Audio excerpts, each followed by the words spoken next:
Food is passion. Food is art. Food is love. Super. Pleasing people. Flavor-wise. Yeah, flavor-wise pretty good. Make sure you get them what they need. I don't think people realize what kind of talent we have in the military. Food is morale in the military. The duties of a military chef can be as varied as a menu, from serving up rations at a chow hall to creating culinary works of art at international competitions. Regardless of who they're cooking for, theirs is a critical mission: to feed the military masses. This one's gotta be the last one.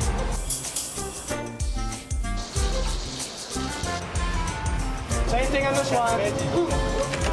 General public, sometimes they feel like as military we eat the MREs. We don't have that extravagant food that you'll find in the finer restaurants.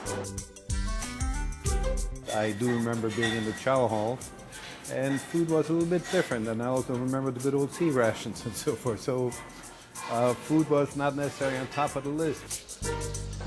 When you think of military cooking, these are probably the images that come to mind, and for a good reason. That's the first thing you think of is the SOS and big chunks of styrofoam, spam type, things served in the field. And those are based on fact, unfortunately. I mean, that stuff really exists. Are you ready for this? Beautiful. Today's menu, we are doing SOS, which stands for Stuff on a Shingle. In fact, SOS was a featured dish on an episode of the Pentagon Channel's cooking show, The Grill Sergeants. The SOS was a standard meat dish in the breakfast era for all the military, Army, Navy, you name it. What they did is they had to salt their meat in order to take it to the front lines or on a ship or a long distance. And so they take that salted meat, they'd soak it in water and make a nice gravy for it and serve it on toast points. When you're cooking for a large amount of Marines in the chow hall, they're really not concerned if it looks nice in the pan. They just want to eat, They're not too worried if it's a little bit burned in the side. They just want to eat. They, for the most part, there are a lot of them students, so they come in hungry. You feed them, they're great. Everybody loves you. But it's come a long way. Yeah, I don't think people realize what kind of talent we have in the military. We got some of the best chefs in the country.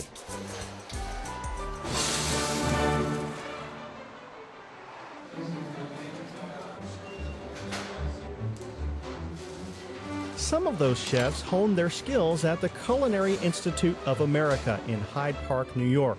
Now a world-renowned culinary school, CIA has strong historical ties to the military. The CIA was created in order to help post-World War II veterans find employment, give them skill sets. Coast Guard Petty Officer First Class James Swenson is one of many military cooks taking part in CIA's chef certification program. Like others, he started out feeding the troops, but has worked his way up to the Secretary of Homeland Security's mess.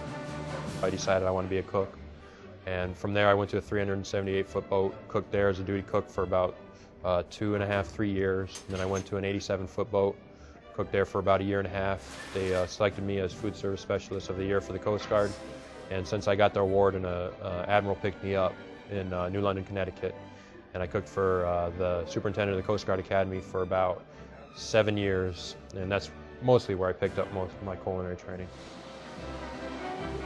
It is harder to plan and make sure everything goes smooth for the client. Cooking for the admiral, it's a lot harder because the food quality has to be exceptional, because sometimes you're only cooking for 6 guys, and they're going to see everything that you do wrong. Cooking for the guys, it's pretty easy because you have a team with you, and you're cooking large amounts. When you're cooking large amounts, you can always fix it, if you mess up. When you're cooking for a small amount, is a very small room for a mistake. And then you have a certain window that you have to meet to get that food out in, you know, the proper amount of time, and it has to look nice. Sergeant Richard Polanco has a similar story, serving as a cook at Camp Pendleton, and now as a Marine aide for a general in Miramar, California. At the beginning, you think, if I could cook for 3,000, I could definitely cook for 10, which you're wrong. It's just because the time that you need to take to prepare the meals, make sure it tastes good, it's not overcooked, everything, all the cuts got to look the same. It's time consuming. On top of that, you need to set up. You're the one in charge of all the china. You're the one in charge of all the silverware. They got to be polished. Everything got to look good, great. So it's time consuming, very time consuming. I have a passion for cooking, and I've attended many courses, and we also attend the Army Advanced Culinary course at Fort Lee, Virginia, and among other courses within the Air Force as well, and also come up here to the CIA and take classes as well. Everybody's kind of got this preconceived notion of what military food service is. You know, they have this idea of MASH or whatever in their head. You know, they don't realize that these guys back here are, you know, feeding senators and presidents and, you know, heads of state and foreign dignitaries. And I mean, they just, you know, people don't see that part of it. But that's all changing, thanks to the military's involvement in culinary competitions, giving other service members and the general public a chance to see these chefs shine. You got the stress, you got the high expectation, you got the plate up window that's coming way too fast, and you know your plates need to be hot when they go out. Go, go, go. It's a great motivational tool for these guys to learn their craft and get better. And the ultimate goal is that these guys actually take these skills back to their battleships, their dining facilities, or wherever they go throughout the world and they're feeding the fighting force. That's the main objective here.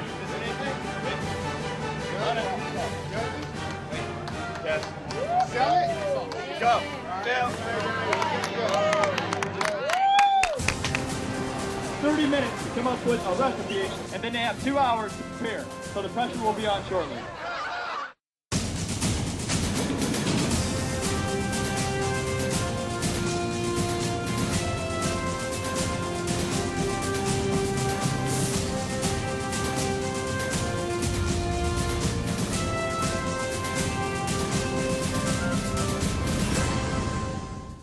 The public don't realize what the military chef can do.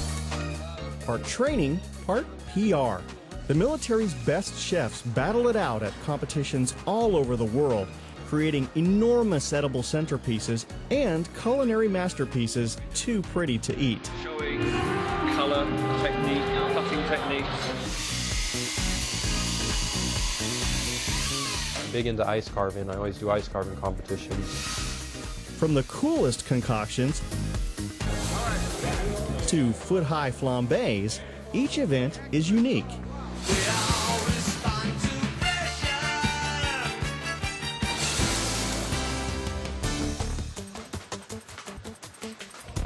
Right now we're in the middle of the field competition.